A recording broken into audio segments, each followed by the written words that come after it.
Hi, everybody. I'm here at home on Shelter In, and I just want to talk to you about thinking like a lawyer. So I put this PowerPoint together, and I'm going to help walk you through it. This is a first, so be patient. So one of the key things that you want to do when you're taking a course in business laws is learn how lawyers think. I'm a lawyer, and I went to many years of training to think a certain way. So I'm passing this along to you and giving you a couple pointers to get you started, and it'll probably make your journey during this semester a little easier. So the first tip is to accept ambiguity. That may be a hard one for everyone, but all lawyers know that nothing is black and white.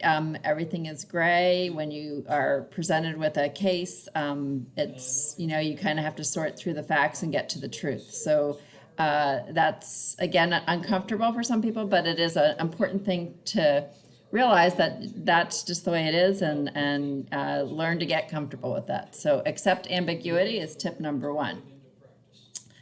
Two, learn how not to be emotionally tied to a position. Again, this may be hard for some. I'm very passionate about certain things, and I'm sure everyone is. And so I know when I first started out practicing, I was very much an environmentalist and did not want to be on the wrong side. And that changed very quickly because, again, you don't get a choice when you represent clients. So again, you have to learn to be Mr. Spock, be very logical, just the facts, that kind of thing. So again, think about that, not being emotionally tied, looking at things in a very rational way.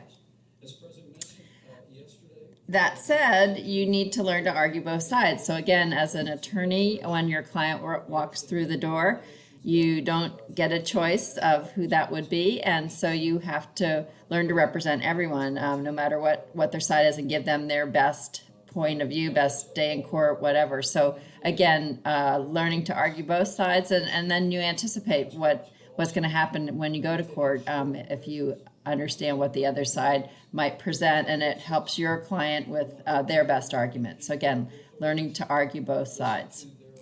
Finally, return to that child inside and make sure to question everything. Ask why. Challenges are fine. If something is the law, it may have been put into place a long time ago, and things have changed. As you can see in our current world, things change moment to moment sometimes. So again, asking why is a good thing. And so again, find that inner child and make sure to question everything. So there you go. And now you can start to think like a lawyer as we continue on our journey of business law. Thank you.